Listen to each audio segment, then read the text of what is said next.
الحمدللہ رب العالمین والعاقبۃ للمتقین والصلاة والسلام علی اشرف الانبیاء والمرسلین اما بعد ان اللہ وملائکتہ یصلون علی النبی یا ایھا الذین آمنوا صلوا علیہ وسلموا تسلیما اللہم صلی علی سیدنا و مولانا محمد النبی الأمی وآلہ وسلم صلو علیہ الصلاۃ والسلام علیک یا رسول اللہ صلی اللہ تعالی علیہ وسلم۔ حضرات، آپ سبھی حضرات کا ہمارے YouTube channel Barkati online academy سے جڑنے کے لیے آپ سبھی حضرات کا بہت بہت شکریہ۔ ایک کتاب بحر شریعت کے نام سے آپ سبھی حضرات جانتے ہیں، بحر شریعت بڑی مقبول کتاب ہے۔ آج انشاءاللہ اس کی ابتدا ہوگی، یعنی درس بحر شریعت اس کی ابتدا ہوگی کتاب العقائد سے، اور ہم جانیں گے کہ ایک مسلمان کا اللہ کی ذات و صفات کے بارے میں کیسا عقیدہ رکھنا چاہیے۔ یہ جو ضروریات دین کا علم سیکھنا یہ فرض ہے۔ کتنے لوگ ہیں جو اللہ کے بارے میں طرح طرح کی باتیں کرتے ہیں، یہاں تک کہ وہ اسلام سے خارج ہو جاتے ہیں، انہیں خبر ہی نہیں۔ تو ہمیں چاہیے کہ درس بحر شریعت آج سے ابتدا ہوگی، اور اس سے جڑے رہیں آپ سبھی حضرات۔ اور جو لوگ بالکل نئے آئے ہیں اور پہلی بار یہ ویڈیو ہمارا دیکھ رہے ہیں، ان سے گزارش کروں گا کہ آپ ہمارے یوٹیوب چینل پہ جائیں، اور پلے لسٹ میں آپ کو مدنی قاعدہ اور درس قرآن اور پھر یہ درس بحر شریعت، یہ سارے اسباق انشاءاللہ آپ کو وہاں مل جائیں گے۔ آپ ترتیب کے ساتھ دیکھتے ہوئے آئیے، تب آپ کو سب سمجھ میں آئے گا۔ تو بحر شریعت یہ کتاب بڑی مقبول ہے، اور اہل سنت کے جو مدارس ہیں وہاں کے نصاب میں شامل ہے، اور اس کے مصنف حضرت صدر الشریعہ بدر الطریقہ حضرت علامہ و مولانا الحاج مفتی محمد امجد علی اعظمی رضوی رحمۃ اللہ تعالی علیہ۔ چلیے کتاب کی ابتدا سے پہلے حضرت کی بارگاہ میں حضرت کے لیے دعا کرتے ہیں کہ اللہ تعالی حضرت کی قبر پر رحمت و غفران کی بارش عطا فرمائے، حضرت کی اللہ درجات بلند عطا فرمائے، اور حضرت کے ذریعے سے اللہ ہم سب کی بھی بخشش فرمائے۔ تو چلیں کتاب العقائد کا پہلا سبق، ہم جانتے ہیں کہ مسلمان کے لیے اللہ کی ذات صفات کا ماننا کتنا ضروری ہے۔ تو عقیدہ نمبر 1 صدر الشریعہ بدر الطریقہ نے بیان کیا ہے، وہ عقیدہ نمبر 1 سے۔ عقیدہ نمبر 1، اللہ ایک ہے۔ یہ مسلمان کو عقیدہ رکھنا چاہیے، اللہ ایک ہے، یعنی قل هو اللہ احد۔ اللہ نے قرآن میں فرمایا نا، کوئی اس کا شریک نہیں، اس کا کوئی شریک نہیں۔ جیسے قرآن کریم کے اندر آیا وَإِلَٰهُكُمْ إِلَٰهٌ وَاحِدٌ لَا إِلَٰهَ إِلَّا هُوَ۔ نہ ذات میں، نہ صفات میں، نہ افعال میں، یعنی لا شریک لہ، کوئی شریک نہیں۔ نہ احکام میں، ولا یشرک فی حکمہ احدا، نہ اسما میں، یعنی هل تعلم لہ سمیہ، وہ واجب الوجود ہے، یعنی اس کا وجود ضروری ہے، اور عدم محال۔ اب اسے تھوڑا سمجھیں ہم، عدم محال یعنی اس کا موجود نہ ہونا، یہ ناممکن ہے، ٹھیک ہے۔ اور قدیم ہے،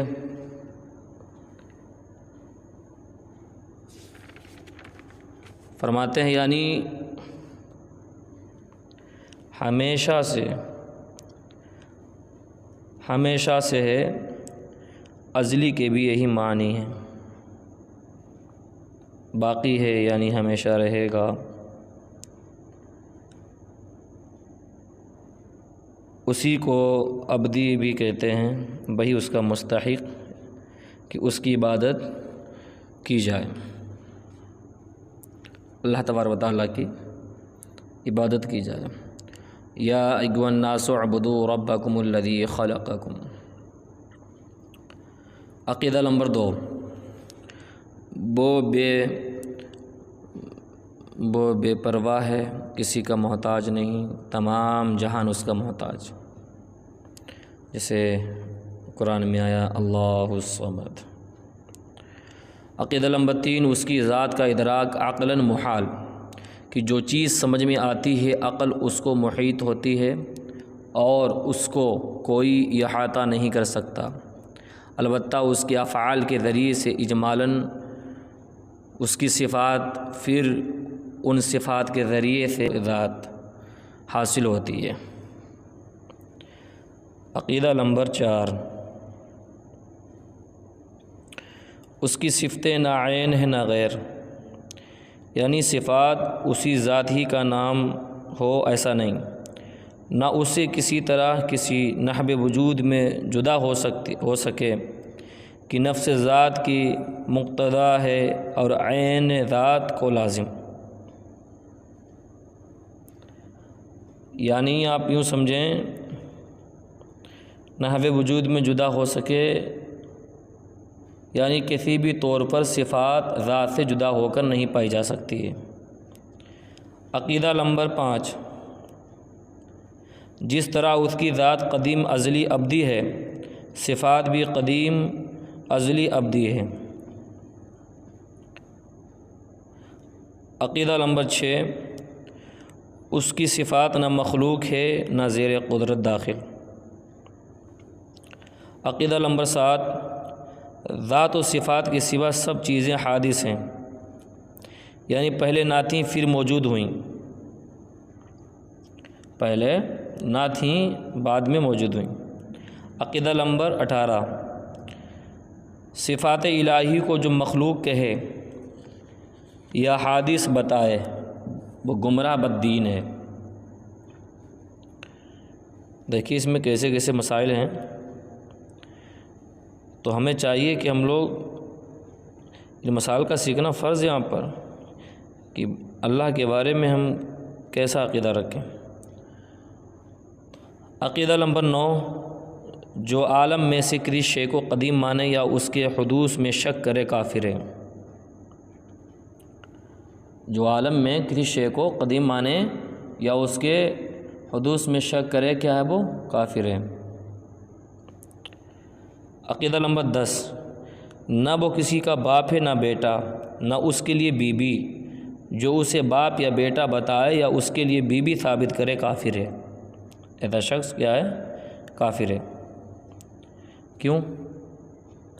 وہ اس لیے اللہ تعالیٰ نے قرآن میں فرمایا لم یلد ولم یولد، اور فرمایا ما اتخذ صاحبۃ ولا ولدا وما ينبغي للرحمن ان يتخذ ولدا قل ان كان للرحمن ولد فانا اول العابدین وقل الحمد للہ الذی لم يتخذ ولدا۔ نبو اب فرمایا اس میں یعنی اللہ کے بارے میں جو ایسا عقیدہ رکھے، اگر کوئی شخص کہے کہ معاذ اللہ اس کا بھی باپ ہے یا بیٹا ہے، تو گویا وہ کون ہے؟ کافر ہے۔ بلکہ جو ممکن بھی کہے گمراہ بددین ہے۔ اتنا ضروری علم سیکھنا ہے۔ عقیدہ نمبر 11، وہ حی ہے یعنی خود زندہ ہے اور سب کی زندگی اس کے ہاتھ میں ہے، جسے جب چاہے زندہ کرے اور جب چاہے موت دے۔ یہ حقیقت ہے۔ هو الحی القیوم وهو الذی یحیی ویمیت، میرا رب وہ ہے جو زندگی موت دیتا ہے۔ عقیدہ نمبر 12، وہ ہر ممکن پر قادر ہے، کوئی ممکن اس کی قدرت سے باہر نہیں۔ جیسے ان اللہ علی کل شیء قدیر، جو کچھ دنیا میں ہے وہ سب میرا رب جانتا ہے۔ ان اللہ علی کل شیء قدیر، بے شک اللہ ہر شے پر قادر ہے، ذرے ذرے پر قادر ہے میرا رب۔ تو عقیدہ نمبر 13، جو چیز محال ہے اللہ عز و جل اس سے پاک ہے کہ اس کی قدرت اسے شامل ہو، کہ محال اسے کہتے ہیں جو موجود نہ ہو سکے۔ جب مقدور ہوگا تو موجود ہو سکے گا، پھر محال نہ رہا۔ اسے یوں سمجھو کہ دوسرا خدا محال ہے یعنی نہیں ہو سکتا، تو یہ اگر زیر قدرت ہو تو موجود ہو سکے گا تو محال نہ رہا، اور اس کو محال نہ ماننا وحدانیت کا انکار ہے۔ یوں ہی فنائے باری محال ہے، اگر تحت قدرت ہو تو ممکن ہوگی، جس کی فنا ممکن ہو تو وہ خدا نہیں۔ تو ثابت ہوا کہ محال پر قدرت ماننا اللہ تعالیٰ کی الوہیت سے ہی انکار کرنا ہے۔ عقیدہ نمبر 14، ہر مقدور کے لیے ضروری نہیں کہ موجود ہو جائے، البتہ ممکن ہونا ضروری ہے اگرچہ کبھی موجود نہ ہو۔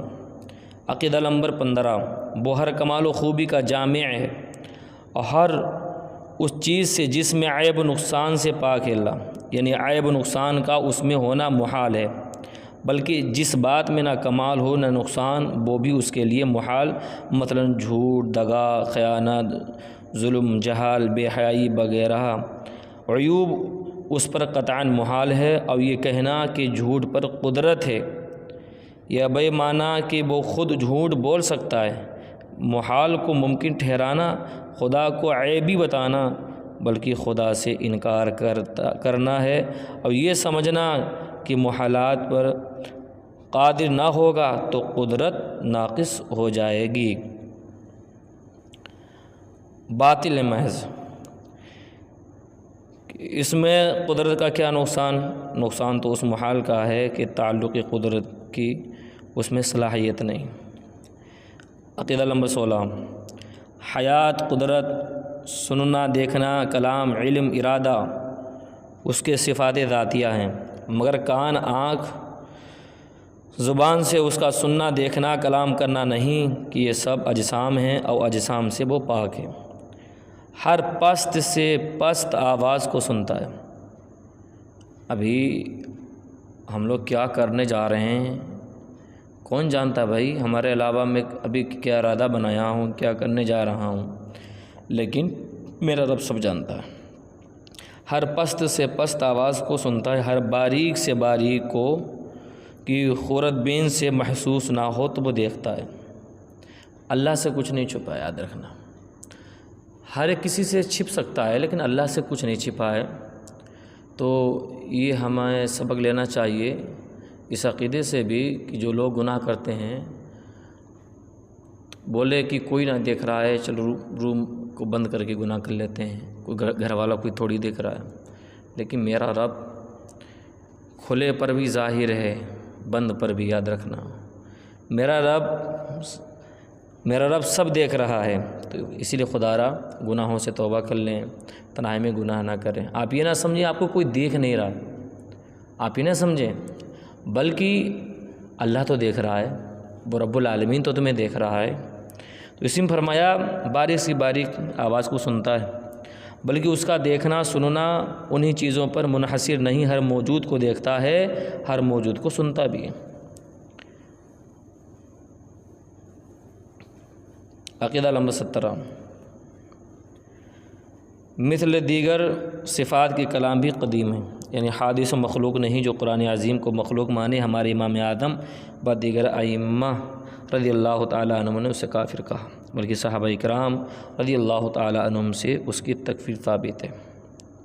عقیدہ نمبر 18، اس کا کلام آواز سے پاک ہے، اور یہ قرآن عظیم جس کو ہم اپنی زبان سے تلاوت کرتے ہیں، مصاحف میں لکھتے ہیں، اس کا کلام قدیم بلا صوت ہے، اور یہ ہمارا پڑھنا لکھنا یہ آواز حادث، یعنی ہمارا پڑھنا حادث، جو ہم نے پڑھا قدیم، اور ہمارا لکھنا حادث، جو لکھا قدیم، ہمارا سننا حادث، اور جو ہم نے سنا قدیم، ہمارا حفظ کرنا حادث،